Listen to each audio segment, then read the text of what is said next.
This morning, my lawyers filed a motion to show cause because we now know that the special counsel's office released my indictment to the media 2.5 hours before it was unsealed by a federal magistrate. So the argument made by the judge is that my defending myself in public and exercising my First Amendment rights had the potential to taint the jury pool, and therefore I wouldn't be able to get a fair trial. I would argue that this kind of media manipulation has the potential to taint a jury pool. I think the manner in which I was arrested, I don't own a valid passport, I don't own a firearm. The magistrate released me essentially on my signature, and no cash bond posted, which means that the court doesn't believe I'm a flight risk. The government did not object to that, so clearly they don't believe I'm a flight risk. I was represented, and the Office of Special Counsel knew it. 29 armed FBI agents, 17 vehicles, 2 of them armored, a helicopter, an amphibious unit, all an unnecessary expenditure paid for by the taxpayers for the theater of it, to create a public image of me as guilty before I get an opportunity to prove that I'm innocent. Did you have any connection with Jeff Bezos' girlfriend? None whatsoever. I think I'm a convenient punching bag here. I know Michael Sanchez only casually. We have a mutual friend. He called me 2 weeks ago to ask me whether it was plausible that the national security apparatus under this administration had somehow obtained Jeff Bezos' text messages or Lauren Sanchez's text messages.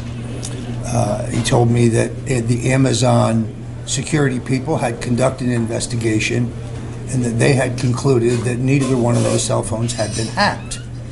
I don't know that to be true, but that's what he said. And I said I thought that was highly implausible.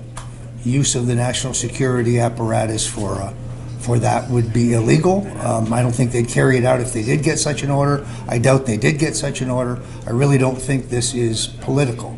Mr. Story, in the pleading this morning, your attorneys have asked that the special counsel be found in contempt of court. CNN has said that they found out about the arrest by staking out the grand jury the day before.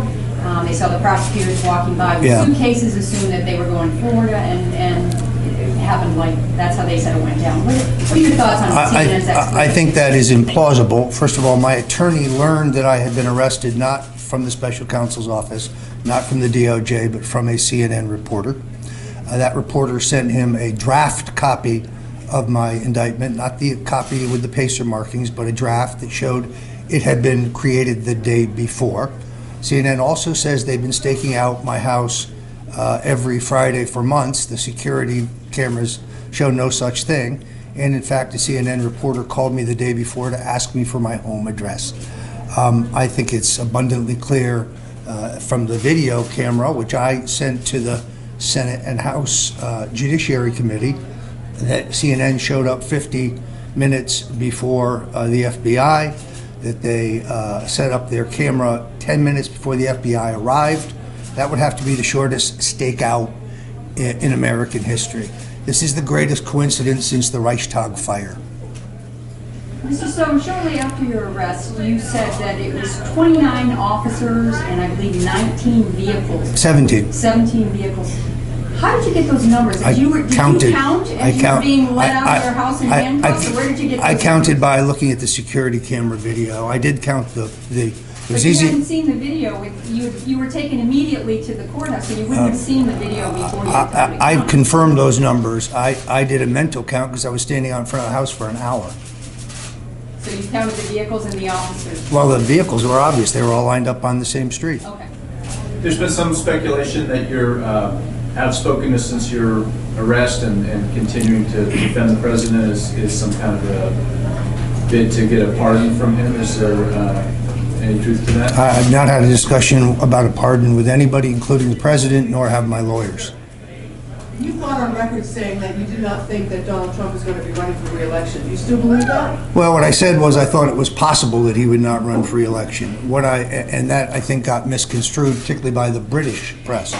What I said was if at the end of 4 years, or 3.5 years, you have a boom economy, he has succeeded in sealing the borders, he's redone these enormous multi-international trade deals, which haven't served us well.